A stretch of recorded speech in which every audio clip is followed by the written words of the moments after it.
जी बिस्मिल्लाहिर्रहमानिर्रहीम अस्सलाम वालेकुम। Welcome back to Al Farooq academy. I am doctor Ubaidur Rahman.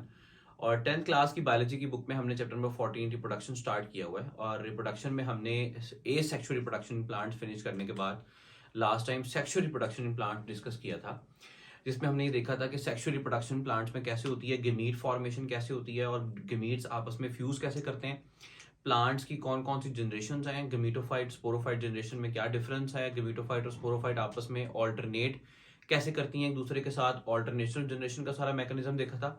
और प्लांट्स की कौन कौन सी टाइप्स हैं, क्लासेस हैं, कि ट्रेक्योफाइट्स कौन से हैं, ब्रायोफाइट्स कौन से हैं, जिम्नोस्पर्म्स कौन से हैं, एंजियोस्पर्म्स कौन से हैं, ये हमने डिफरेंस देखा था। ठीक है।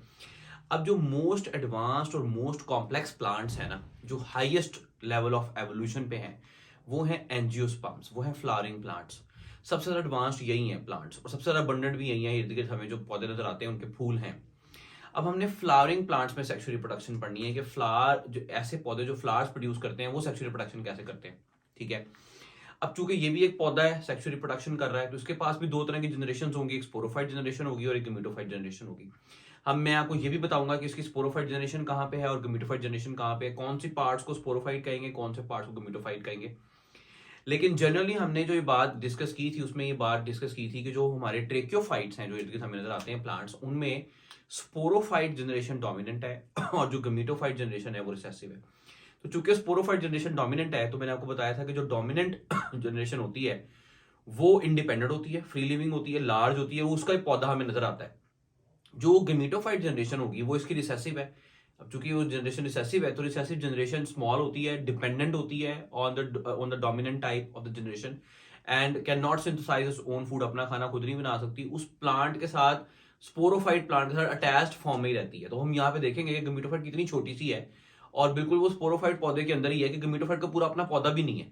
ठीक है, सिर्फ स्पोरोफाइट का अपना पौधा है। तो ये जो हमें पूरा पौधा नजर आ रहा है, फॉर एग्जाम्पल हम गुलाब के पौधे की बात कर लेते हैं, रोज की बात कर लेते हैं, तो जो हमें प्लांट नजर आ रहा है this is a sporophyte plant. This sporophyte plant will produce flowers. अब हमने फ्लावरिंग प्लांट्स में रिप्रोडक्शन पढ़नी है, सेक्सुअल रिप्रोडक्शन पढ़नी है, और उसका मतलब हम बात किसकी करेंगे, फ्लावर्स की बात करेंगे। फूल हैं जिनसे रिप्रोडक्शन होगी, वो पोलन ग्रेन्स जिस तरह हम कहते होते हैं। ठीक है। अब पोलन ग्रेन्स की बात पहले बात लास्ट टाइम भी हुई थी, अभी दोबारा सुन लें कि अगर पोलन ग्रेन्स उड़ के एक प्लांट के एंथर से निकल के एक प्लांट के स्टिग्मा पे गिर जाएं, इसको बोलते हैं पोलिनेशन। अगर उसी पौधे के पोलन ग्रेन उसी प्लांट के स्टिग्मा पे गिर जाएं तो उसको बोलते हैं सेल्फ पोलिनेशन। अगर एक पौधे के पोलन ग्रेन्स उड़ के दूसरे पौधे के किसी फूल के स्टिग्मा पे गिर जाए तो उसको बोलते हैं क्रॉस पोलिनेशन। ठीक है। अगर एक पौधा है उसके ऊपर 10 फूल लगे हुए हैं, ठीक है, अब उस पौधे का एक फूल है, उसके पोलन ग्रेन्स उसी पौधे के उसी फूल पे गिर जाएं जिसके वो पोलन ग्रेन्स हैं, या फिर उस पौधे के 10वें फूल के स्टिग्मा पे गिर जाए, लेकिन पौधा वही है, उसी का फूल है, तो उसको बोलेंगे सेल्फ पोलिनेशन। लेकिन एक गुलाब का पौधा एक गमले में लगा हुआ था, एक गुलाब का पौधा एक गमले में लगा हुआ था।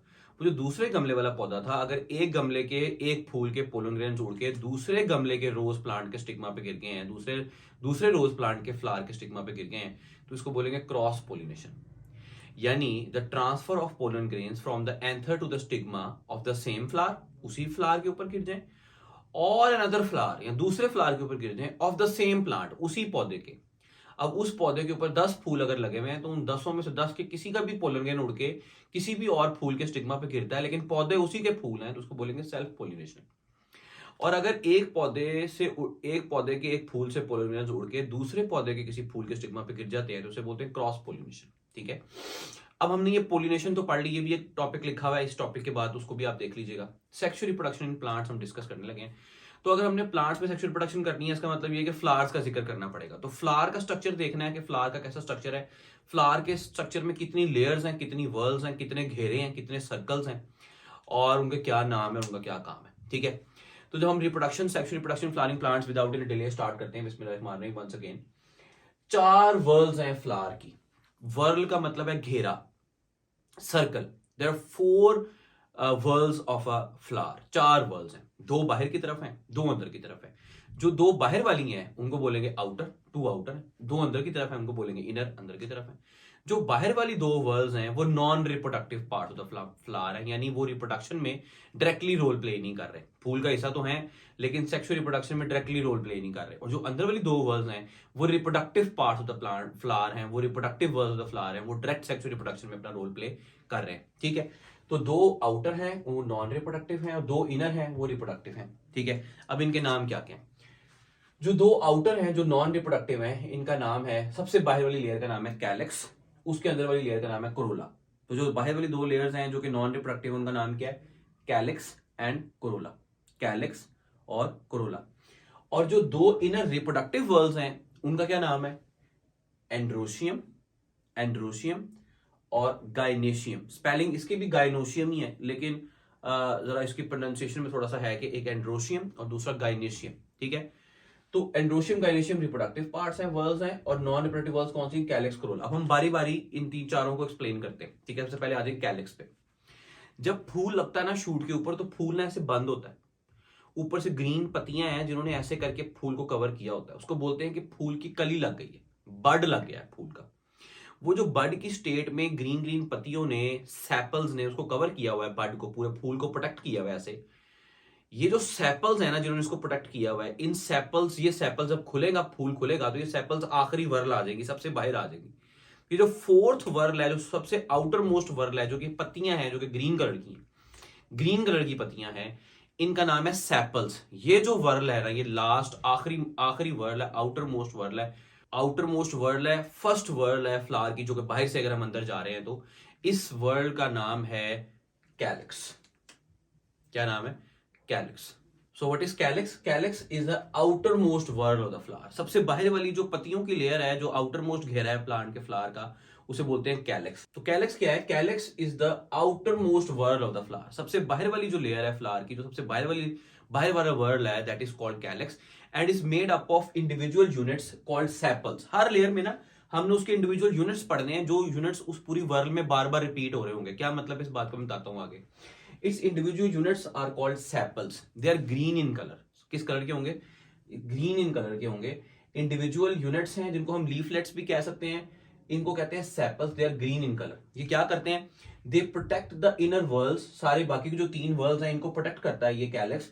कब? Eight bud stage. जब फ्लावर की कली थी, जब बड स्टेज थी फ्लावर की, उस टाइम पे सेपल्स ने क्या किया हुआ था कि सारे के सारे फूल को ऐसे करके बंद किया हुआ था अपने अंदर, और बाहर के एनवायरनमेंट से प्रोटेक्ट किया हुआ था फूल को। जब फूल खिला, पूरे का पूरा फ्लावर ओपन हुआ, तो ये सेपल्स सबसे बाहर वाली लेयर में आ गई, कैलिक्स में आ गई। फिर अब इनका कोई रोल नहीं है खास, लेकिन जब बड स्टेज में थी ना, उस वक्त इन सेपल्स का मैक्सिमम रोल था what? To protect the inner three worlds. जो अंदर वाली तीन वर्ल्ड्स हैं, लेयर्स हैं, उनको प्रोटेक्ट करना बड स्टेज के अंदर किसका काम है? सेपल्स का या कैलिक्स का। तो the outer most world of the flower is called calyx and its individual units are called sepals. ये भी पत्तियां हैं, लेकिन ये ग्रीन कलर की पत्तियां हैं। ठीक है, they are green in colour. मैं आपको यहां पिक्चर में, इमेज में शो करूंगा इंशाल्लाह। तो they are called sepals, they are green in colour, और उनका काम क्या है? They protect inner whorls of the flower at bud stage. ये बड स्टेज के ऊपर फ्लावर को प्रोटेक्ट करती हैं। ठीक हो गया। नेक्स्ट अगर हम आए next to the calyx, inner to the calyx. अब कैलिक्स से बाहर, सबसे बाहर था कैलिक्स। कैलिक्स के अंदर जब आएंगे, जो नेक्स्ट वर्ड आएगी वो पत्तियों की लेयर होगी। वो पत्तियों की, उसमें रिंग्स होंगे, सर्कल्स होंगे। पत्तियां मतलब पेटल्स। ठीक है, फूल हमने देखा है, फूल में हमें पत्तियां पत्तियां नजर आती हैं, उसके अलावा हमें कोई पार्ट नजर नहीं आता। जब हम पढ़ेंगे, अब जब आप फूल देखेंगे तो आपको पता चलेगा कि सारे पार्ट्स हैं फ्लावर के। पेटल्स, जिस तरह गुलाब की पत्तियां आपने देखी हैं, पेटल्स की पूरी लेयर्स हैं। जो पेटल्स की लेयर वाला वर्ड है ना, this is called corolla. Corolla, जिस तरह टोयोटा कोरोला होती है, वही स्पेलिंग है, same to same, corolla. What is corolla? This is next to the calyx, second word of the flower, and this is the brightly colored petals। कैसी हैं? brightly colored, शोक colour की हैं। Red है तो बहुत रेड है, पिंक है, व्हाइट है, येलो है, शोक कलर की। वाई? फ्लावर्स की खुशबू और शोक कलर अल्लाह ने इसलिए रखा है टू अट्रैक्ट इंसेक्ट्स एंड बीज, ताकि बीज, इंसेक्ट्स और बर्ड्स अट्रैक्ट हों और वो उनका फूलों का नेक्टर चूसने के लिए आए। जब वो बर्ड्स बैठ के, इंसेक्ट्स बैठ के एक फूल का नेक्टर चूसने के बाद दूसरे फूल के पास जाएंगी, तो वो क्या करा देंगी? पॉलिनेशन करा देंगी, खासतौर पे क्रॉस पॉलिनेशन करा देंगी। वो एक पौधे से, एक फूल से नेक्टर चूसने के बाद दूसरे पौधे पे जाके बैठ जाएंगी। तो जब वो जाके परों के साथ उनके पोलन ग्रेन्स अटैच हो जाएगा, जब वो जाके दूसरे पौधे के ऊपर लैंड करेंगी, तो वहां पे पोलन ग्रेन्स उतर जाएंगे उनसे, स्टिग्मा पे गिर जाएंगे और क्रॉस पॉलिनेशन हो जाएगी। तो टू अट्रैक्ट द बीज, अल्लाह ने क्या किया? कलरफुल पेटल्स दी फूल को। ठीक है, जो कलरफुल पेटल्स की जो वर्ल है उसको कहते हैं कोरोला। क्या कहते हैं? कोरोला। तो what is corolla? Second word of the flower and next to the calyx and is brightly coloured, show colour की है। Its individual units are called petals. इसके इंडिविजुअल यूनिट्स क्या थी? ये भी पत्तियां, ये भी पत्तियां, लेकिन ये पत्तियां ग्रीन कलर की हैं, इनका नाम है सेपल्स। ये पत्तियां ब्राइटली कलर्ड है, शो कलर की हैं, रेड कलर की हैं और बड़ी बड़ी अट्रैक्टिव कलर्स की हैं, इनका नाम है पेटल्स। काम क्या है इनका? टू अट्रैक्ट बीज एंड बर्ड्स और इंसेक्ट्स, इनको अट्रैक्ट करना। क्यों? ताकि पोलिनेशन हो जाए। जो बीज एंड बर्ड्स हैं they are the agents of pollination, ये पोलिनेशन कराते हैं, ये पोलिनेशन कराते हैं। तो कोरोला का भी किरदार हुआ ना इन बर्ड्स को और बीज को अट्रैक्ट करने में। तो कोरोला भी क्या है, as an agent of pollination support कर रही है फ्लावर को, पोलिनेशन कराने में हेल्प कर रही है। ठीक हो गया। तो ये दो जो थी ना नॉन रिप्रोडक्टिव पार्ट थे फ्लावर के। अब हम next reproductive part of flowers के पास चलेंगे कि दोनों रिप्रोडक्टिव वर्ल्स कौन सी हैं फ्लावर की। और ये दोनों वर्ल्स जो थी ना वो नॉन रिप्रोडक्टिव थी। अब दोनों जो रिप्रोडक्टिव वर्ल्स हैं ज्यादा इंपॉर्टेंट है और ज्यादा इंटरेस्टिंग है, ज्यादा कॉन्सेप्चुअल है और ज्यादा समझने वाली है। अगर यहां तक बात समझ में आ रही है और लेक्चर में इंटरेस्ट बना हुआ है तो वीडियो को लाइक कर दें, थम्स अप दे दें। इससे बड़ी मेहनत आती है ये सारी वीडियोस बनाने में। ठीक, अब नेक्स्ट देखें जो थर्ड वर्ल्ड है फ्लावर की।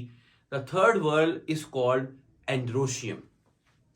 The third or next word of the flower inner to the corolla will be androecium, and this is the male reproductive part of the flower. This is the male reproductive part of the flower. अब androecium पढ़ने से पहले ना flower की एक diagram के structure पे चलते हैं। ये मैंने एक खूबसूरत सा फ्लावर आपके सामने ड्रॉ करने की कोशिश की है। इसमें अगर आप देखें इसके पार्ट्स तो ये नीचे ही है, इसकी डंडी है जिसके साथ ये लगा हुआ शूट के साथ। इस डंडी को बोलते हैं पेडिसल। उसके बाद ये एक सोलन पोर्शन है जो कि फूला हुआ इसकी बेस है, इसको बोलते हैं थैलेमस। जिस तरह हमारी बॉडी में ब्रेन में थैलेमस होता है उस तरह। ठीक है। उसके बाद ये दो पत्तियां आपको ग्रीन कलर की नजर आ रही हैं, एक ये नजर आ रही है, एक ये नजर आ रही है। जरूरी नहीं कि दो ही हो, ज्यादा भी हो सकती है। पूरे घेरे में जितने भी होंगी हमने कह दिया यूनिट्स आर कॉल्ड सेपल्स, यानी उस पूरे वर्ल्ड में एक यूनिट तो नहीं ना होगा, ढेर सारी सेपल्स होंगी। कितनी होंगी वो फ्लावर टू फ्लावर वेरी करता है। ये जो इंडिविजुअल यूनिट्स आ रही हैं, लीफलेट्स आपको नजर आ रही है ग्रीन कलर की, दे आर सेपल्स। ठीक हो गया। अब ये जो रेड कलर का आपको नजर आ रही है पत्तियां, दे आर पेटल्स। ये क्या हो गई? पेटल्स। ठीक है। तो सेपल्स कौन से वर्ल्ड में आ गई? कैलिक्स में। और पेटल्स कौन से वर्ल्ड में आ गई? कोरोला में। ठीक हो गया। दो वर्ल्ड तो हमने पढ़ लिए, नॉन रिप्रोडक्टिव थे। अब चलते हैं रिप्रोडक्टिव वर्ल्ड्स की तरफ। अब इसके बाद जब हम नेक्स्ट मूव करेंगे ना तो हमें ये एक नजर आ रही है डंडी सी दोनों तरफ, और उसके टिप पे इस तरह से सोलन से फूला हुआ एक जो है ना वो स्ट्रक्चर लगा हुआ है। ठीक है। ये जो पार्ट है और ये जो वर्ल्ड है, जो नेक्स्ट थर्ड वर्ल्ड आने लगी है, this is the androecium and this is the male reproductive part of the flower. ये मेल रिप्रोडक्टिव पार्ट है फ्लावर का। इसमें मेल रिप्रोडक्टिव सेल्स बनेंगे। ठीक है। वो कैसे और क्या क्या पार्ट्स हैं इसके देखें। दो पार्ट्स हैं इसके। एक ये डंडी है, इस डंडी का नाम है फिलामेंट। डंडी है एक थ्रेड लाइक स्ट्रक्चर है जिसने इस टिप को होल्ड करके रखा हुआ है। ये जो टिप है जो कि फूली हुई है, इस टिप का नाम है, सोलन पोर्शन का टिप का नाम है एंथर। इसका नाम है एंथर, ANTHER। तो जो डंडी है, डंडी का नाम है फिलामेंट और इस सोलन पार्ट का नाम है एंथर। इस तरह से पूरे रिप्रोडक्टिव वर्ल्ड के अंदर ढेर सारे ये इस तरह की होंगी डंडियां। ये जो दोनों चीजें हैं, इन दोनों को मिला के, एंथर और फिलामेंट को मिला के, दोनों चीजों को मिला के हम कहते हैं स्टेमन्स। इन दोनों को मिला के क्या कहते हैं? स्टेमन्स। याद रखना आसान है। याद रखना क्यों आसान है? क्योंकि मेन जो है ना वो मर्द होते हैं और स्टेमन भी मेन आ गया उसमें, तो mail reproductive part of the flower जो है ना वो है स्टेमन। ठीक हो गया। तो स्टेमन्स कह दिया हमने। तो इसके इंडिविजुअल यूनिट्स क्या हो गए? मैं थोड़ा क्लियर करके लिख देता हूं। इसके इंडिविजुअल यूनिट्स क्या हो गए? स्टेमन्स। एंथर और फिलामेंट दो चीजें हैं, ये दोनों मिलकर क्या बनाएंगी? एक स्टेमन। तो अब जो एंड्रोशियम है, third word of the flower, इसके इंडिविजुअल यूनिट्स क्या है? स्टेमन्स। और हर स्टेमन के लिए कौन से पार्ट्स हैं? दो, एक फिलामेंट और एक एंथर। फिलामेंट क्या है? डंडी है, थ्रेड लाइक स्ट्रक्चर है जो किसने किसको होल्ड किया हुआ है? एंथर को। अब मेल रिप्रोडक्टिव जो स्ट्रक्चर्स की चीजें हैं ना वो एंथर के अंदर चल रही हैं आगे, वो मैं लेके चलता हूं। लेकिन पहले देख लो जो थर्ड वर्ड है फ्लावर का, that is called androecium, that is the male reproductive part of the flower. Its individual units are called stamens. They are called stamens. मेन से याद रखना है, मेल है। स्टेमन्स। स्टेमन्स कितने पार्ट्स पर मुश्तमिल है? दो पार्ट्स पर मुश्तमिल है। एक डंडी है, उसका नाम है फिलामेंट, थ्रेड लाइक स्ट्रक्चर है, रॉड लाइक स्ट्रक्चर है, उसका नाम है फिलामेंट। और एक उसकी सोलन टिप है, उस फिलामेंट के ऊपर पीक पे, टिप पे जाके एक फूला हुआ स्ट्रक्चर लगा हुआ है, इसका नाम है एंथर। क्या नाम है? एंथर। ठीक हो गया। इस तरह से ये दो स्टेमन मैंने आपके सामने शो किए, दो नहीं होंगे, 5, 10, 15, 20, काफी ढेर सारे स्टेमन्स होंगे। ठीक है। वो जितने भी स्टेमन्स होंगे उन सारी वर्ल्ड को मिला के हम कह देंगे एंड्रोशियम। अब उसमें ये नहीं समझ लेना कि सिर्फ एक सर्कल होगा, एक लेयर होगी, नहीं, बहुत सारी लेयर्स हो सकती हैं स्टेमन्स की। जितनी भी लेयर्स हो कहेंगे सारों को मिला के क्या कहेंगे? Androecium, because is the male reproductive part of flower. तो एक फिलामेंट हो गया, ऊपर बेस, ऊपर टिप पे एंथर हो गया, दोनों को मिला के कहा स्टेमन। अब एंथर में देखो क्या होगा, या एंथर से पहले यहां से पढ़ लेते हैं जो मैंने लिखा है। Androecium, this is the male reproductive part of flower. and its individual units are called stamens. Each stamen consists of a filament which is a thread like structure. At its free end, यानी ये डंडी है, एक तरह से डंडी नीचे attach है ना फूल के साथ, तो ये वाला एंड इसका फ्री है हवा में, तो फ्री एंड के ऊपर क्या लगा हुआ है, at its free and anther is attached, anther attached है। इस एंथर के अंदर अब क्या होगा, अब ये देखना जरा, ठीक है। एंथर के अंदर इस तरह से बड़े बड़े सैक लाइक स्ट्रक्चर्स डेवलप होंगे जिनको बोलेंगे पोलन सैक्स। इसका मतलब जो हम बार बार पोलिनेशन में बात करते हैं कि जी पोलन ग्रेन्स उड़ के उधर से उधर गिर गए, पोलन ग्रेन्स उधर के उड़ के इधर से इधर गिर गए, ये पोलन ग्रेन्स कहाँ बनते हैं, ये पोलन ग्रेन्स एंथर में बनते हैं, और पोलन ग्रेन्स मेल पार्ट है फ्लावर का, ठीक है।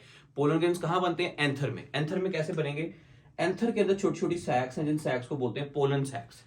इन पोलन सैक्स के अंदर सेल्स पड़े हुए हैं जिन सेल्स को बोलते हैं, जो कि डिप्लॉइड सेल्स हैं, डिप्लॉइड सेल्स हैं, इन सेल्स को बोलते हैं माइक्रोस्पोर मदर सेल्स। क्या बोलते हैं, माइक्रोस्पोर मदर सेल्स, ठीक है। अभी जो ये पूरा प्लांट है और जो पूरा फ्लावर है, हम ये स्पोरोफाइट जनरेशन डिस्कस कर रहे हैं। क्यों, मैंने आपको बताया था कि स्पोरोफाइट जनरेशन का पौधा ही नजर आता है और डोमिनेंट होता है, तो ये जो हम पढ़ रहे हैं ये कौन सा पौधा है, स्पोरोफाइट। अब चूंकि स्पोरोफाइट है तो इसका मतलब ये है कि स्पोरोफाइट स्पोर्स ही प्रोड्यूस करेगा ना, स्पोर्स क्या करेगा, दो स्पोर्स ही प्रोड्यूस करेगा स्पोरोफाइट पौधा। अब पौधा क्या करेगा कि दो तरह के स्पोर्स प्रोड्यूस करेगा, एक छोटे साइज के स्पोर्स प्रोड्यूस करेगा, वो आगे चल के मेल गेमेटोफाइट बनाएंगे, और एक बड़े साइज के स्पोर्स प्रोड्यूस करेगा, वो आगे चल के फीमेल गेमेटोफाइट बनाएंगी। क्योंकि स्पोरोफाइट से गेमेटोफाइट बननी है ना, तो एक छोटे साइज के स्पोर्स प्रोड्यूस होंगे और एक बड़े साइज के स्पोर्स प्रोड्यूस होंगे। जो छोटे साइज के स्पोर्स प्रोड्यूस हो रहे हैं ना, पहले हम उनको देख रहे हैं, जिन्होंने आगे चल के मेल गेमेटोफाइट बनानी है। तो छोटे साइज के स्पोर्स प्रोड्यूस हो रहे हैं उनको बोल रहे हैं माइक्रोस्पोर्स। ऑब्वियसली बात है, जो छोटे साइज के होंगे उनको बोलेंगे माइक्रो, छोटा। जो बड़े साइज के होंगे उनको बोलेंगे मैक्रो, मैक्रोस्पोर्स या मेगास्पोर्स। वो आगे चल के क्या बनाएंगी, फीमेल गेमेटोफाइट बनाएंगी, ठीक हो गया। अब माइक्रोस्पोर्स देखो जरा दोबारा से, units and individual units, stamens, stamens के अंदर फिलामेंट, फिलामेंट और एंथर, फिलामेंट थ्रेड लाइक है, उसके फ्री एंड पे क्या लगा हुआ है, एंथर। एंथर के अंदर पोलन सैक्स हैं। इन पोलन सैक्स के अंदर डिप्लॉइड सेल्स हैं जिनका नाम है microspore mother cell. Mother cell का मतलब ये है कि आगे चल के जिसका ये मदर है ना उससे ये बनेगा, यानी इसका नाम है माइक्रोस्पोर मदर सेल। इसका मतलब ये है कि इससे आगे चल के माइक्रोस्पोर बनेगा, ठीक है। और मैंने आपको ये बताया था कि जब भी स्पोर फॉर्मेशन होती है स्पोरोफाइट के अंदर तो मियोसिस होती है। लास्ट लेक्चर में मैंने आपको बताया कि स्पोरोफाइट प्लांट जब मियोसिस करेगा, स्पोर्स प्रोड्यूस करने लगेगा तो मियोसिस करेगा, क्योंकि स्पोर्स में उसने क्रोमोसोम नंबर को क्या करना है, हाफ करना है ना, तो मियोसिस होनी चाहिए। तो अब ये माइक्रोस्पोर मदर सेल में क्या होगी, मियोसिस। और इस माइक्रोस्पोर मदर सेल में जब मियोसिस होगी तो इससे बनेगा माइक्रोस्पोर। अब जो माइक्रोस्पोर बनेगा वो हैप्लॉइड होगा। जो माइक्रोस्पोर बनेगा वो क्या होगा, हैप्लॉइड, क्योंकि क्रोमोसोम नंबर मियोसिस में क्या हो गया, हाफ, ठीक हो गया। अब ये जो माइक्रोस्पोर मदर सेल से मियोसिस के बाद क्रोमोसोम नंबर हाफ के बाद एक सेल बना है जिसमें आधे क्रोमोसोम नंबर रह गए, इसको बोलेंगे माइक्रोस्पोर, और इसी का नाम है पोलन ग्रेन। इसी का नाम है पोलन ग्रेन क्योंकि ये दानों की तरह का है, जिस तरह चाय की पत्ती के दाने होते हैं टपाल दानेदार, उस तरह का है, लेकिन पत्ती के दाने बहुत बड़े होते हैं, ये बहुत छोटे छोटे होते हैं, तो इसको इनको बोल दिया ग्रेन्स, दाने, पोलन ग्रेन्स। क्या बोल दिया, पोलन ग्रेन्स। दोबारा से, एंथर के अंदर बनी पोलन सैक्स, पोलन सैक्स के अंदर डिप्लॉइड सेल्स थे जिनका नाम था माइक्रोस्पोर मदर सेल्स। उन्होंने की मियोसिस, क्यों, क्योंकि हमेशा जब भी स्पोर फॉर्मेशन होनी है तो मियोसिस होनी है। तो माइक्रोस्पोर मदर सेल, ये मदर सेल था, इसने माइक्रोस्पोर बनाना है, ये खुद नहीं है माइक्रोस्पोर, इसने बनाना है। तो ये चूंकि जब बनाने लगेगा, स्पोर बनाने लगेगा, तो ये क्या करेगा, मियोसिस। तो मियोसिस के बाद क्या बन जाएगा, इसे माइक्रोस्पोर। माइक्रोस्पोर क्या होगा, हैप्लॉइड, क्योंकि मियोसिस के बाद क्रोमोसोम नंबर क्या हो गया, हाफ। ये जो माइक्रोस्पोर है इसी का नाम है पोलन ग्रेन। क्या नाम है, पोलन ग्रेन। अभी जो पोलन ग्रेन बना है ना, ये एक सिंपल बाउंड्री के अंदर एक न्यूक्लियस है, एक सेल है, ठीक है। अब ये पोलन ग्रेन करेगा जर्मिनेट, इसी दाने के अंदर रहते रहते ये जर्मिनेट करेगा। जर्मिनेट करने का मतलब ये ग्रो करेगा, और ग्रो करने के बाद किस में कन्वर्ट हो जाएगा, जादू, मेल गेमेटोफाइट में कन्वर्ट हो जाएगा। क्योंकि मैंने आपको बताया कि माइक्रोस्पोर कन्वर्ट हो जाएगा मेल गेमेटोफाइट में, और मेगास्पोर या मैक्रोस्पोर कन्वर्ट हो जाएगा फीमेल गेमेटोफाइट में। क्योंकि दो तरह के बनने ना, मेल गेमेटोफाइट और फीमेल गेमेटोफाइट। फिर मेल गेमेटोफाइट ने स्पर्म प्रोड्यूस करने और फीमेल गेमेटोफाइट ने एग। फिर स्पर्म और एग ने मिलना है तो जाइगोट बनना है, वो जाइगोट डिप्लॉइड होना है, एम्ब्रियो, तो फिर स्पोरोफाइट आ जाना है। ऐसे ही ऑल्टरनेटिव जनरेशन पढ़ाई है ना लास्ट लेक्चर में मैंने।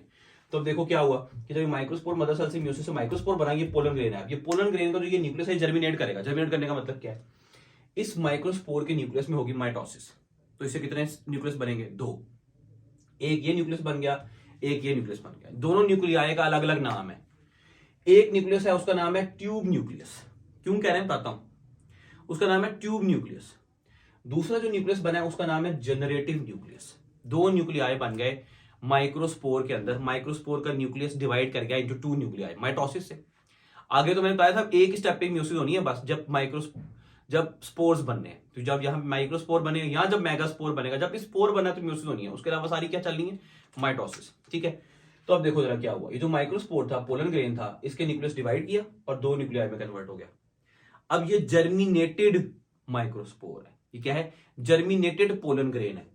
दिस इज मेल गमीटोफाइट, ये क्या बन गया है, मेल गमीटोफाइट। इसमें 2 न्यूक्लियाई हैं सेल के अंदर, एक ट्यूब न्यूक्लियस और एक जनरेटिव न्यूक्लियस। ये एक सेल है, इसमें 2 न्यूक्लियाई हैं, ये मेल गमीटोफाइट है सर बस, हाँ बस, ये मेल गमीटोफाइट है। ठीक है, आगे भी इसे थोड़ा और फाइनलाइज फॉर्म में कन्वर्ट करना हमने अभी, लेकिन ये मेल गमीटोफाइट है। देखो ये एक सेल है, एक पोलन ग्रेन है, एक दाना है, ये नजर आ रहा है, मतलब इसका पूरा पौधा तो नहीं ना है, डिपेंडेंट ही है स्पोरोफाइट के ऊपर, उसी की बॉडी में ही रह रहा है, उसी के अंदर ही है, उसी से न्यूट्रिशन ले रहा है, फोटोसिंथेटिक ना कुछ। तो मैंने आपको बताया था, जो जनरेशन रिसेसिव होगी वो बेचारी नजर भी नहीं आएगी। तो देखो कहाँ पता चल रहा है इसका, जो स्पोरोफाइट था उसका तो पूरा पौधा नजर आ रहा था, तो जो गमीटोफाइट है वो क्या है बेचारा, एक सेल के अंदर। ठीक है, तो एक बन गया ट्यूब न्यूक्लियस और एक बन गया जनरेटिव न्यूक्लियस। ये ट्यूब न्यूक्लियस आगे क्या करेगा, अभी मैं पढ़ाऊंगा कि ट्यूब न्यूक्लियस ट्यूब बनाएगा, नाम से जाहिर है कि ट्यूब न्यूक्लियस क्या करेगा, ट्यूब बनाएगा। कौन सी ट्यूब बनाएगा, कहां बनाएगा, वो देखते हैं। दूसरा न्यूक्लियस का नाम है जनरेटिव न्यूक्लियस, उसका मतलब ये है कि इसने कुछ जनरेट करना है, इसने आगे कुछ बनाना है। एक हो गया ट्यूब न्यूक्लियस, वो क्या बनाएगा, ट्यूब। और दूसरा है जनरेटिव न्यूक्लियस, जनरेटिव न्यूक्लियस क्या करेगा, आगे क्या डिवाइड कर देगा, जनरेट कर देगा, दोबारा डिवाइड करेगा माइटोसिस से, और क्या बनाएगा, 2 स्पर्म्स। क्या बनाएगा, एक न्यूक्लियस से दो ही सेल्स बनते हैं ना, तो एक न्यूक्लियस डिवाइड करेगा तो कितने स्पर्म्स बनेंगे, 2 स्पर्म्स बन गए। अब ये उसी जर्मिनेटेड पोलन ग्रेन के अंदर एक है ट्यूब न्यूक्लियस और 2 स्पर्म्स। ये जो पूरे का पूरा स्ट्रक्चर बन गया है, जिसमें एक ट्यूब न्यूक्लियस और 2 स्पर्म्स हैं, this is germinated pollen grain या फिर मेल गमीटोफाइट। ठीक हो गया, तो हमने स्पोरोफाइट से क्या किया, मेल गमीटोफाइट बना लिया। अब अगर हम फीमेल गमीटोफाइट भी ले आए तो फिर हम स्पर्म और एग को मिलाएंगे और जाइगोट बना के दोबारा से स्पोरोफाइट बना देंगे। ठीक है, दोबारा से देख लो जल्दी जल्दी से, इंडिविजुअल यूनिट्स थे इसके स्टेमन, ये मेल रिप्रोडक्टिव वर्ल था, इसका नाम था एंड्रोशियम। इसके अंदर जो स्टेमन थे, स्टेमन के 2 पार्ट्स हैं, एक फिलामेंट जो कि थ्रेड लाइक है, उसके फ्री एंड पे लगा हुआ एंथर, एंथर के अंदर पोलन सैक्स हैं, पोलन सैक्स के अंदर माइक्रोस्पोर मदर सेल्स प्रोड्यूस होंगे जो कि डिप्लॉइड होंगे। ये स्पोरोफाइट जनरेशन है, ये करेगी म्यूसिस, म्यूसिस करने के बाद स्पोर्स प्रोड्यूस करेगी, स्पोर्स हैप्लॉइड होंगे, तो ये स्पोर्स बने हैं जो कि छोटे साइज के हैं, और ये मेल गमीटोफाइट बनाएंगे आगे चल के, इसलिए इनका नाम है माइक्रोस्पोर मदर सेल, और इन स्पोर्स का नाम है माइक्रोस्पोर्स जो कि हैप्लॉइड होंगे। इन माइक्रोस्पोर्स का दूसरा नाम है पोलन ग्रेन्स। जैसे ये पोलन ग्रेन्स बनेंगे, जब ये पोलन ग्रेन्स मैच्योर होंगे थोड़ी देर के बाद, तो ये पोलन ग्रेन का जो न्यूक्लियस है, सेल है, ये डिवाइड करेगा और न्यूक्लियस 1 से 2 बन जाएगी। जब वो 1 से 2 न्यूक्लियस बन गए, इसका मतलब ये कि इसने जर्मिनेट करना शुरू कर दिया। ठीक है, एक न्यूक्लियस बनेगा, उसका नाम है ट्यूब न्यूक्लियस, ये आगे ट्यूब बनाएगा। कौन सी ट्यूब, पोलन ट्यूब। वो क्या करेगी बताता हूं। दूसरा जनरेटिव न्यूक्लियस, ये क्या करेगा, जनरेटिव न्यूक्लियस जनरेट करेगा, क्या जनरेट करेगा, डिवाइड करेगा और 2 स्पर्म्स जनरेट करेगा। तो टोटल क्या बन गया, एक जर्मिनेटेड पोलन ग्रेन के अंदर एक ट्यूब न्यूक्लियस और 2 स्पर्म्स। इन तीनों को मिला के हमने बोला जर्मिनेटेड पोलन ग्रेन या फिर मेल गमीटोफाइट। ठीक हो गया, ये थर्ड वर्ड है फ्लावर की, that is androecium. Next is fourth whorl of the flower, that is gynoecium. अब गाइनेशियम क्या है, this is the inner most and the fourth whorl of the flower, fourth and inner most whorl of the flower, सबसे अंदर gynoecium है, सबसे अंदर gynoecium है। This is the female reproductive part of the flower, उसको सबसे अंदर रखा हुआ है, सबसे ज्यादा प्रोटेक्शन में रखा हुआ है, बिकॉज फीमेल्स आर इंपॉर्टेंट। हमने क्या किया, हमने फ्लावर में मैक्सिमम प्रोटेक्शन देने के लिए फीमेल को सबसे अंदर कर लिया। ठीक है, and this is the female reproductive part of the flower and inner most whorl of the flower, fourth whorl of the flower. अगर हम बाय से काउंट करें, number 1 calyx, number 2 corolla, number 3 androecium and number 4 gynoecium. This is the female reproductive part. अब इसके भी individual units होंगे, अगर उसके यूनिट्स थे इसके भी इंडिविजुअल यूनिट्स होंगे। Its individual units are called carpels, its individual units are called carpels और पिस्टिल्स। ये बोला पिस्टल नहीं है, क्या हूं वाला, दे आर कॉल्ड कार्पल्स और पिस्टिल्स, कार्पल्स और पिस्टिल्स। ठीक हो गया, ये क्या है, यहां पे कैसे नजर आएगा देख लो जरा, ये तो मैंने मेल दिखाया आपको। ठीक हो गया, ये जो सबसे अंदर है ना, ये एक ट्यूब लाइक स्ट्रक्चर और फिर ये जो गोली, ये गोल सा स्ट्रक्चर, ये जो है ना female reproductive whorl of the flower है, female part of the flower, this is gynoecium. इसके 3 पार्ट्स हैं, एक ये टिप है, इस टिप को बोलते हैं स्टिग्मा, टिप को बोलते हैं स्टिग्मा। ये डंडी है पूरी, इस डंडी को बोलते हैं स्टाइल।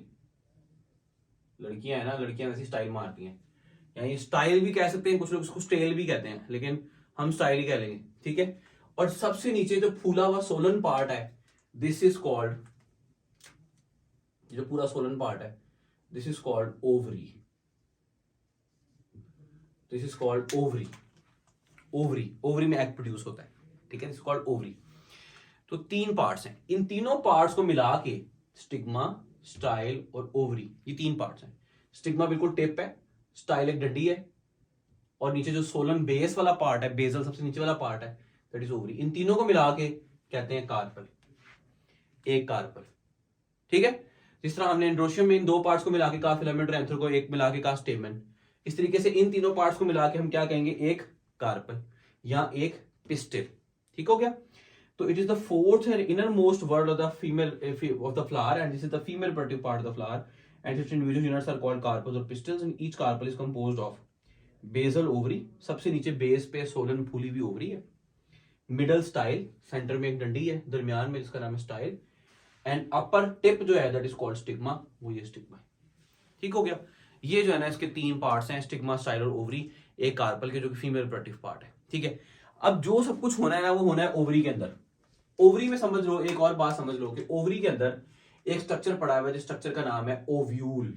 क्या नाम है, ovule. Inside each ovary there are 1 to many ovules. Ovary के अंदर बहुत सारे ओव्यूल्स बनेंगे। अभी हम एक ही ओव्यूल रखते हैं, एक ही ओव्यूल पढ़ते हैं, लेकिन आप ये समझ लो कि एक से ज्यादा ओव्यूल भी बन सकते हैं। अभी हम सिर्फ एक उस फ्रूट की बात कर रहे हैं जिसमें एक सीड बनता है। जिसमें एक सीड होगा ना, इसका मतलब ये कि उसकी ओवरी में एक ही ओव्यूल था। किसमें एक सीड होता है, कोई भी ले लो, खुबानी में, पीच में, मैंगो में, सब में एक ही सीड है।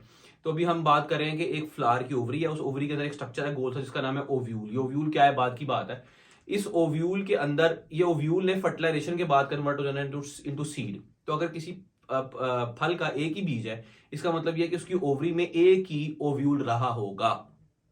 ठीक है, अब हम देखते हैं जरा बात की क्या चलनी है।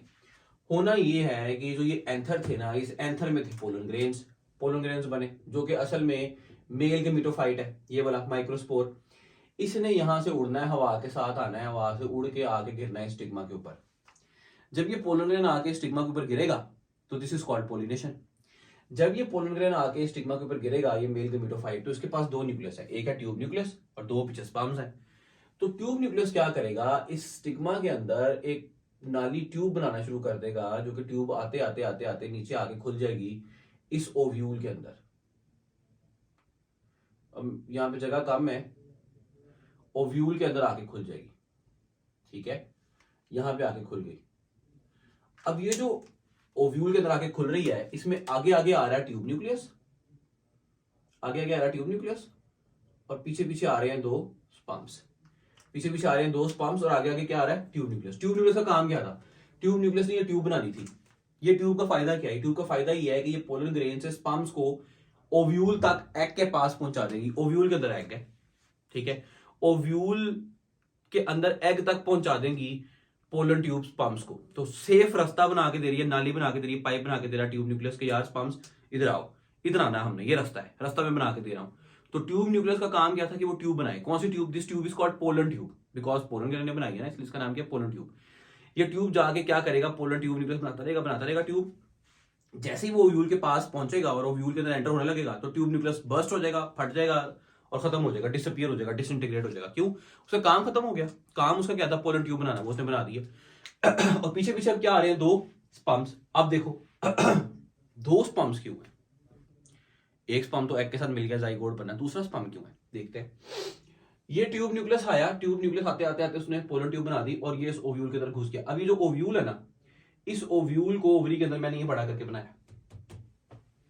ठीक है, इस ओव्यूल के अंदर क्या होगा, ओवरी के अंदर होगा ओव्यूल। ओव्यूल के अंदर क्या होगा, जिस तरह वहां पे एंथर के अंदर था ना, उस तरह यहां पे ओव्यूल के अंदर होगा।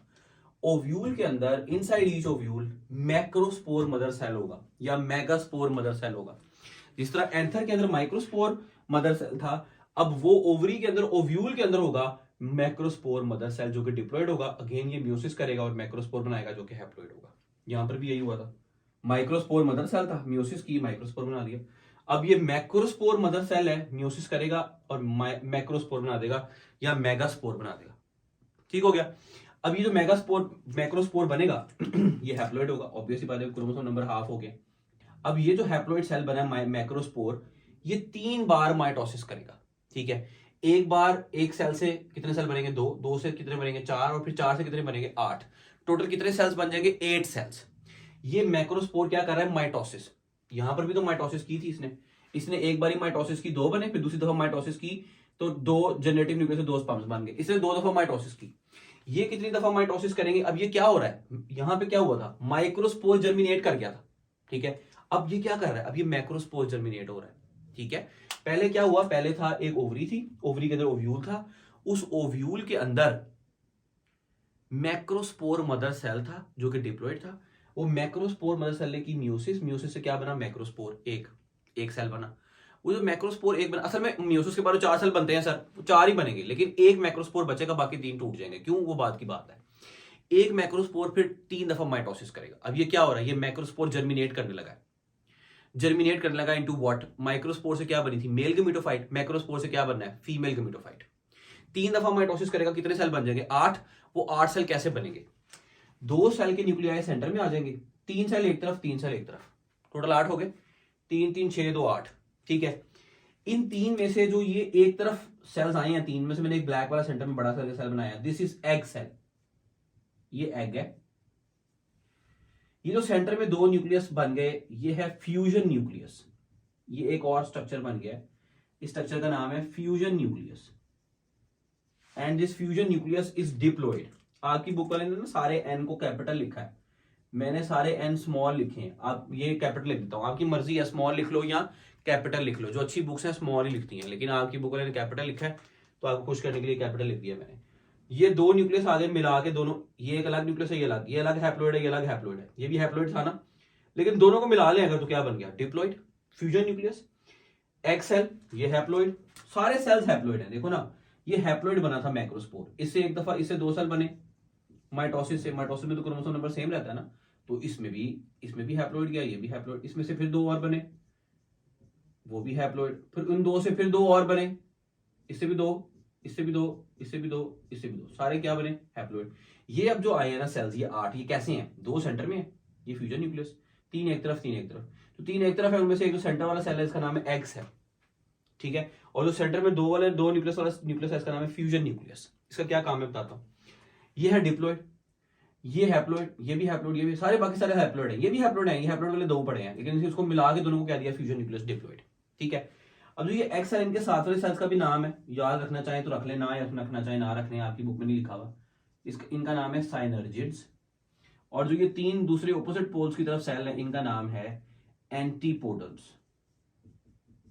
क्या नाम है, एंटीपोडल्स। ये 3 एक तरफ सेल चले गए सामने, ये सारा क्या है, ये सारी ओवरी का एक ओव्यूल है, ये ओवरी का एक ओव्यूल है जिसके अंदर ये सारा कुछ हो रहा है। ओव्यूल के अंदर क्या हुआ था, मैक्रोस्पोर मदर सेल था, उसने म्यूसिस की, मैक्रोस्पोर बना, मैक्रोस्पोर जर्मिनेट कर गया, माइटोसिस से डिवाइड करता गया, 3 दफा माइटोसिस की, 8 सेल बने, 2 सेंटर में, 3 एक तरफ, 3 एक तरफ, उसमें से एक सेल था एग सेल, और एक बना फ्यूजन न्यूक्लियस। ये हमारे लिए जरूरी है। अभी जो पूरे का पूरा बन गया है जर्मिनेट करने के बाद 8 सेल्स पर मुश्तमिल, this is called female gametophyte. What is this, this is female gametophyte. ये क्या बन गया, फीमेल गमीटोफाइट, ठीक हो गया। अब देखो जरा, अब क्या होगा, फीमेल, पहले यहां से पढ़ते हैं, मैंने लिखा है inside each ovary 1 to many ovules are present inside each ovule, one macrospore mother cell, diploid cell which undergoes meiosis to produce macrospore which is haploid, germinates into female gametophyte generation। germinate करके क्या बनाएगा, female gametophyte। Female gametophyte क्या होगा, इसके पास egg cell होगा और associated structures होंगे, ठीक है। अब ये तो हो गया एग सेल, और ये जो मैंने बाकी बताई हैं 3, ये दो इसके साथ, ये क्या है, ये है एसोसिएटेड स्ट्रक्चर्स, ठीक है। तो female gametophyte consist of egg cell and associated structures. Associated structures क्या है, फ्यूजन न्यूक्लियस, ये 3 और ये 2, ठीक हो गया। अब देखो क्या होगा, ये जो पोलन ट्यूब बनते पोलन ग्रेन नीचे आया था ना, और ट्यूब न्यूक्लियस आके यहाँ पे आके बर्स्ट कर गया था, डिस्ट्रॉय हो गया था, ठीक है। और ट्यूब न्यूक्लियस ने बर्स्ट करने के बाद जो है ना, वो पीछे 2 स्पर्म्स छोड़ दिया। जो स्पर्म जरा नीचे आ रहे हैं, देखो जरा, ये स्पर्म आए, ये ट्यूब थी फॉर एग्जाम्पल, ये ट्यूब आई, इसमें स्पर्म थे, एक स्पर्म आके मिलेगा, रेड से बनाता हूं, एक स्पर्म आके मिलेगा एग के साथ, एक स्पर्म किसका मिलेगा आके, एग के साथ। हैप्लॉइड स्पर्म था, हैप्लॉइड एग था, दोनों मिले क्या बना, जाइगोट। और एक स्पर्म मिलेगा इस फ्यूजन न्यूक्लियस के साथ, एक स्पर्म किसका मिलेगा, फ्यूजन न्यूक्लियस के साथ। और जब ये एन और ये 2n फ्यूजन न्यूक्लियस में मिलेगा, तो ये कन्वर्ट हो जाएगा 3n के अंदर। देखो एक ये थे n, ये n और n क्या हो गया 2n, अब एक और n आके मिल गया, अब ये क्या हो गया 3n। हैप्लॉइड, डिप्लॉइड, अब ये 3n वाले क्या बन गए, ट्रिप्लॉइड। ये ट्रिप्लॉइड जो न्यूक्लियस बना है, इसका नाम है, फ्यूजन न्यूक्लियस से नाम इसका कन्वर्ट करके ट्रिप्लॉइड होगा, इसका नाम रख देंगे एंडोस्पर्म न्यूक्लियस। क्या नाम रख देंगे, एंडोस्पर्म न्यूक्लियस। अभी जो सारा कुछ हो रहा है इसकी बातें मैंने यहां लिखी है, देखो जब पोलन ग्रेन मैच्योर हो जाएगा तो स्टिग्मा पे आके गिरेगा, ट्यूब न्यूक्लियस क्या करेगा, पोलन ट्यूब बनाएगा, ओव्यूल में एंटर होगा और बर्स्ट फट जाएगा, टूट जाएगा। एक दो स्पर्म आ रहे हैं पीछे पीछे, एक स्पर्म मिलेगा एग के साथ और डिप्लॉइड जाइगोट बना देगा। स्पर्म भी हैप्लॉइड था, एग भी हैप्लॉइड था, डिप्लॉइड जाइगोट बन गया, n+n2n। एक स्पर्म, दो स्पर्म थे ना, एक तो एग के साथ मिल गया, जाइगोट बन गया। दूसरा स्पर्म किस लिए है, दूसरा sperm fertilises with diploid fusion nucleus, 2n वाला फ्यूजन न्यूक्लियस था। One sperm fertilises with the fusion nucleus to form triploid 3n वाला एंडोस्पर्म न्यूक्लियस। ये जो एंडोस्पर्म न्यूक्लियस बना है ना, ये एंडोस्पर्म न्यूक्लियस क्यों बना है वाला मैं बताता हूं। देखो, अब जब फर्टिलाइजेशन हो जाएगी ना, जब ये फर्टिलाइजेशन हो गई, ये जो सारा कुछ मिल गया, एग और स्पर्म मिल गया, इसका मतलब फर्टिलाइजेशन हो गई। फ्यूजन ऑफ गैमीट्स और the fusion of sperm with egg is called fertilization. अगर दोनों स्पर्म और एग मिल जाते हैं तो फर्टिलाइजेशन होगी। जब फर्टिलाइजेशन होगी ना, क्या होगा कि जो फ्रूट की ओवरी है जो फ्लावर की ओवरी है वो फ्रूट में कन्वर्ट हो जाएगी, और जो फ्लावर की ओवरी के अंदर ओव्यूल है वो सीड के अंदर कन्वर्ट हो जाएगा आफ्टर फर्टिलाइजेशन। कैसे, हार्मोनल चेंजेस आएंगी और वो उसकी दीवारों को कन्वर्ट कर देंगी। जो फ्लावर की ओवरी की दीवारें वो फल की दीवारें बन जाएंगी फ्रूट की, और जो ओव्यूल की दीवारें वो किसमें कन्वर्ट हो जाएंगी, सीड में। अब जो सीड है उसमें जाइगोट होगा अंदर, हाँ ठीक है, जाइगोट मल्टीप्लाई करेगा, डिवाइड करेगा, क्या बनेगा, एम्ब्रियो। अब वो जो एम्ब्रियो है वो एक बीज के अंदर है। अब उस बीज को आपने जमीन में बोया, उसको पानी दिया, उसमें से नई फसल निकल आई। पहले छोटी सी सीडलिंग निकला, छोटा सा प्लांट निकला, फिर वो बड़ा हो गया। और वो छोटा सा प्लांट निकला सीड में से, तो प्लांट जो सीड था वो फोटोसिंथेटिक था नहीं, उसने अपनी फूड बनानी है नहीं, तो उसके पास ग्रो करने के लिए एनर्जी कहां से आई, उसके पास ग्रो करने के लिए खाना कहां से आया, उसके पास ग्रो करने के लिए फूड कहां से आई। वो फूड पहले से ही स्टोर्ड होगी किस टिश्यू के अंदर, इस एंडोस्पर्म न्यूक्लियस और एंडोस्पर्म टिश्यू के अंदर। ये एंडोस्पर्म न्यूक्लियस आगे चल के क्या बन जाएगा, इससे माइटोसिस से एंडोस्पर्म टिश्यू बन जाएगा पूरा। इस एंडोस्पर्म टिश्यू के अंदर सीड के अंदर फूड स्टोर होगी, लिपिड्स की शक्ल में भी हो सकती है, कार्बोहाइड्रेट्स की शक्ल में भी हो सकती है, प्रोटीन्स की शक्ल में भी हो सकती है, जो कि जब एम्ब्रियो ग्रो करेगा तो उसको ग्रो करने के लिए, जर्मिनेट करने के लिए एनर्जी प्रोवाइड करेंगे। ठीक है, हम कुछ सीड्स हैं जिनको क्रश करते हैं, उसमें से तेल निकलता है, almond oil, canola oil, sunflower oil, इनके बीचों में से तेल किस तरह निकल रहा है, क्योंकि इनके एंडोस्पर्म टिश्यू के अंदर ऑयल स्टोर्ड है। ठीक हो गया, तो दोबारा से देख लें, ट्यूब बनी, ट्यूब आके ट्यूब न्यूक्लियस बर्स्ट कर गया, एक स्पर्म मिल गया एक्सेल के साथ, एक स्पर्म मिलेगा एक्सेल के साथ, हैप्लोइड डिप्लॉइड जाइगोट बन जाएगा, और एक स्पर्म मिल जाएगा फ्यूजन न्यूक्लियस के साथ। फ्यूजन न्यूक्लियस पहले 2n था, एक एक्सेल मिल गया n, तो क्या बन गया, triploid 3n। One sperm fuses with another sperm fuses with fusion nucleus to form a triploid endosperm nucleus. अब दो फर्टिलाइजेशन हो रही है, दो स्पर्म मिल रहे हैं, एक स्पर्म मिला एग के साथ जाइगोट बना, एक स्पर्म फ्यूजन न्यूक्लियस मिला एंडोस्पर्म न्यूक्लियस बना। दो फर्टिलाइजेशन हो रही है, जिस तरह की फर्टिलाइजेशन जिसमें दो तरह की फ्यूजन हो रही है, इसको बोलते हैं डबल फर्टिलाइजेशन। क्या बोलते हैं, डबल फर्टिलाइजेशन।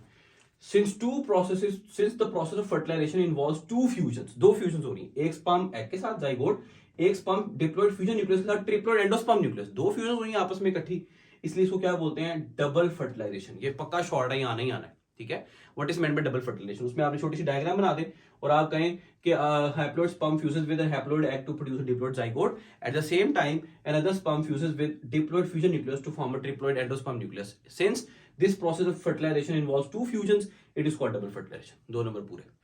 फर्टिलाइजेशन के बाद क्या होगा, ओवरी कन्वर्ट हो जाएगी फ्रूट में, ओव्यूल कन्वर्ट हो जाएगा सीड में, जाइगोट मल्टीप्लाई करेगा, माइटोसिस से बन जाएगा एम्ब्रियो, और एंडोस्पर्म न्यूक्लियस ये मल्टीप्लाई करेगा माइटोसिस से, और क्या बन जाएगा, एंडोस्पर्म टिश्यू।